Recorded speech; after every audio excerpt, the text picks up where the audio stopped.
All right, everyone, welcome to the World Session for July 9th, 2024. And what we're doing today is looking at the tarot, our nervous system, habitual patterns in the nervous system. What I asked the group that works together with me is, when you're inundated with a lot of things to do, does your nervous system get shaky? Does it tend to, start to vibrate? I definitely have that, and quite a few people agreed. There were different symptomatology that came up. But what we want to do is get the nervous system, that beautiful nervous system of ours. We've got this wonderful brain that might not always be completely healthy, meaning, am I getting my omega-3s? Am I using my brain properly? Am I, practicing, doing something to help practice the brain? These are all really, really, really important to do. So, what we're going to do is really tune into your spinal cord. Now remember, there are a lot of nerves coming out. You don't need to know all the nerves, except one. The vagus nerve. It's the 10th cranial nerve. That one really relaxes us. It can relax our heart rate. It can really just calm the system. We want to get that vagus nerve nice and responsive to, let's say, some kind of trigger. I think the best trigger is just taking a deep breath. But you might have something else like, squeezing your hand and allowing yourself to trigger, I'm supposed to relax, breathe, tune in. You can do it that way as well, whichever way you want to do it.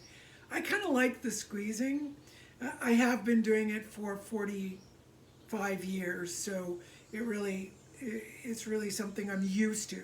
But if you don't find that helpful to you, then the minute you notice your nervous system is overloaded, you're doing too many things, too many phone calls.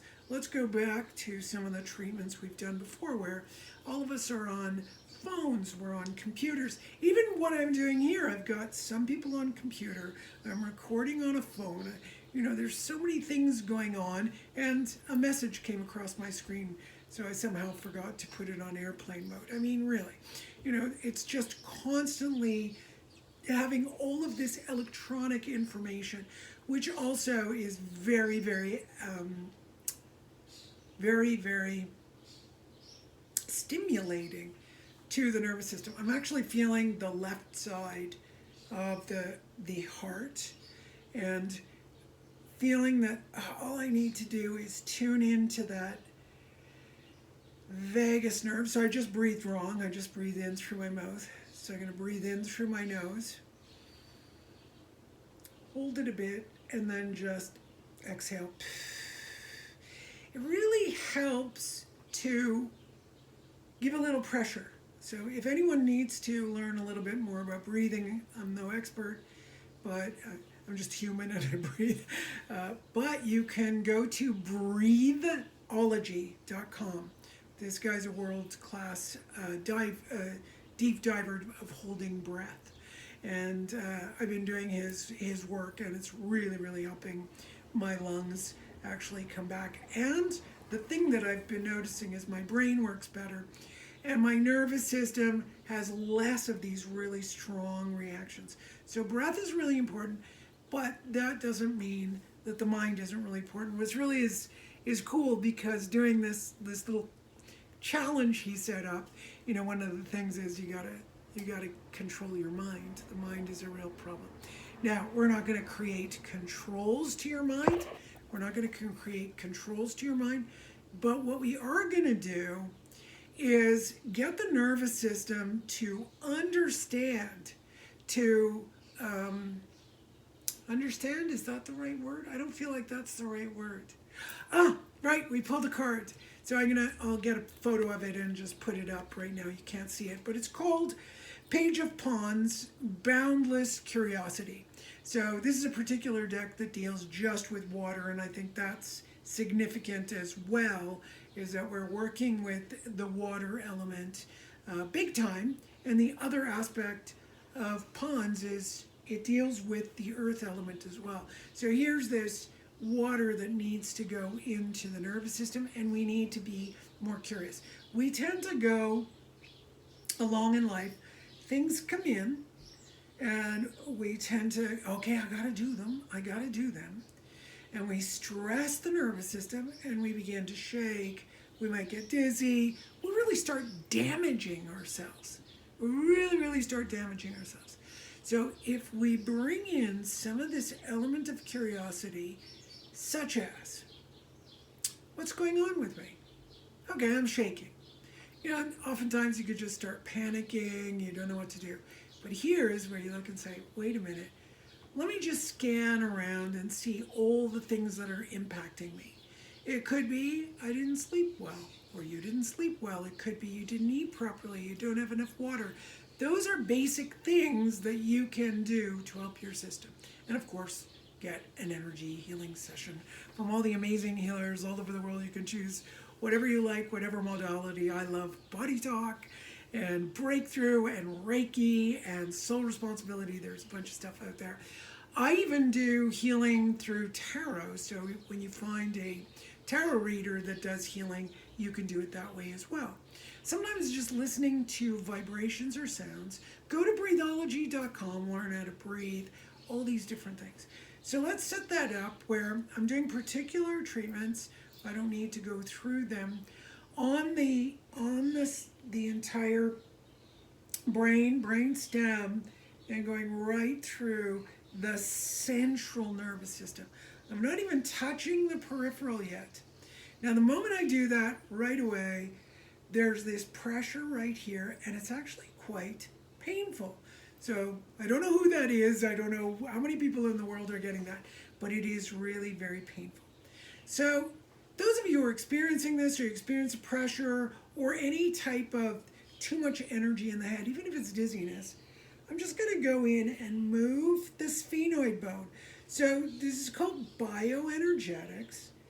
And what I'm doing at a distance, and everyone who tunes into this should experience, even if you have a good feeling sense or not, all you're looking for are results, right? So we're just going to move that. Okay, so I'm feeling very strong, like pulling downward. It's beautiful. It feels really good. It's very relaxing. And I feel like my nervous system is actually getting everything it needs, not just from the brain's communication, but I'm linking it to feeding it. That means amino acids, your neuropeptides, the peptide chains that you require, the fat that you require, the oxygen that you require in the brain. But also, there's some interesting things that happen when we hold our breath and increase carbon dioxide in the body. It helps increase our red blood cells, especially in the spleen, so that when the spleen lacks oxygen, it starts to create more red blood cells. Well, I didn't even know that. I didn't even think about that I could do that on a daily basis. So that's my new thing, is holding my breath enough so I'm creating more red blood cells. Especially if you're anemic, right? Or you feel like you're lacking repair. And these are big things that I find, people are experiencing all the time. I was working with a smoker yesterday, and the first thing, and I didn't know he was a smoker, I had no clue, but I just went, oh my God, your lungs are a mess. There was just tissue and gunk and all kinds of stuff that was in there, and I just needed to go in and help all of that kind of separate. Now, you might not be a smoker, you might have smoked once in your life or never smoked, but we're always experiencing toxins coming in the lungs. So why don't we do that now? You hold your breath for as long as you can. Just do a little, we'll just do a wee holding. You could even pull out your watch and check it out and see how long. So let's go. So you do a couple of breaths that are inhale, hold, and then exhale. You know, you want to push the air out a little bit. Hold and push the air out. Hold.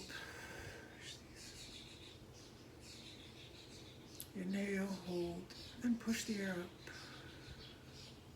Inhale, hold, and push the air out. Let's try it. Inhale, and hold.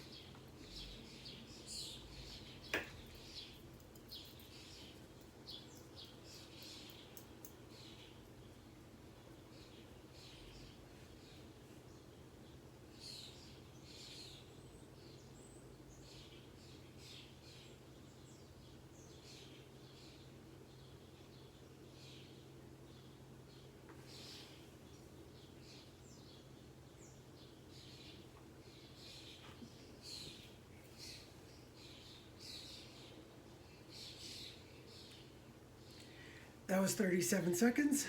Not my best time, but if you keep holding your breath, you're fine. Good. Keep holding. It's great. And you got to be, and also notice, what's your mind doing? If your mind starts thinking, oh, I don't have enough oxygen, or I have to get on with things, my head just went, I saw it right away. It's like, oh my God, we got time there, we got here, we got there. So the breathing wasn't paid attention to. So, or not breathing wasn't paid attention to. Okay, so be curious. All right, be curious. Now, how do we open up that curiosity? I don't even know if there's a section in the brain that deals with our curiosity. But most certainly there's an inner part of the brain, and that's where I'm being drawn. And that part of the brain helps us see things from different perspectives. Sometimes when we get into a habit, we don't see ourselves from different perspectives. It's the same one.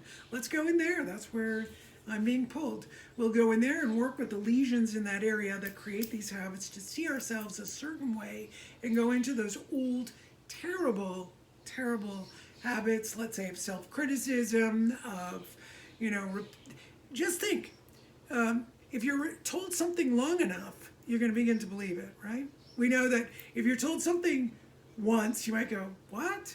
You're told something a second time, you're like, oh, I know that. The third time, you're like, oh my God, yeah, I really believe that. That's how vulnerable we are, right? So imagine you repeating all this stuff to yourself constantly. I've been looking at that a lot. It's like even we need to get away from that kind of thinking because it's influencing everything that's going on in the body. And remember, everything that we do in energy work is about consciousness. Everything is consciousness. There's nothing without consciousness. Nothing. There's nothing. Right? There's nothing without our senses, but without consciousness, there's nothing. So everything is consciousness. So what do I want to be conscious of? I'd rather be conscious of a beautiful day, of enjoyment, of all those things than I would be. So let's go from this. You might not know where this section is that I'm working in the brain, but you could hold the brain and hold your heart. And we're just going to bring some dopamine up. So that joy that occurs in our system will also help our brains work better, right? It'll help our brains work better. All right, so let's just bring that in. We're just shifting we're just looking at those lesions. As I observe those lesions, we want them to melt away. And as they melt away, it gives us a better perspective and more things we can also, not only our curiosity, but what we can be curious about, right? We want to be curious about things.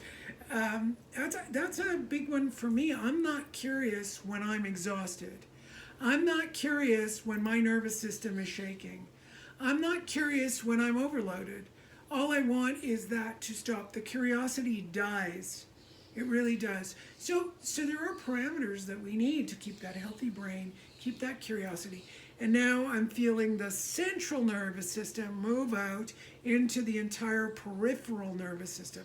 So you might feel, like I'm feeling it right now, a little tingling in the fingers, tingling in my toes, tingling at the back of my knees, front of my knees. I'd really like to feel it everywhere, but not yet going everywhere. I'd really like to feel that tingling. It's because, it's going to depend on your body, right? Everyone's got a different place in their body that has less energy or less dynamism. But it is often a cold belly, often a very cold belly we can have. Our digestion isn't so good. These days, that's one of the major problems. So put your hands on your belly. Your belly is another brain. So you got a brain here, you got a heart brain, and then this beautiful belly brain. That belly brain needs to be making your decisions. If you're going up in your head to make your decisions, you're gonna have a lot of trouble. You just need the belly. The belly's going to make your decisions. The belly's going to show you which way to go and what to do. If the belly's not working, you don't know what to eat. If the belly's not working, you attract the wrong relationships. If the belly's not working, you don't know what to say to people.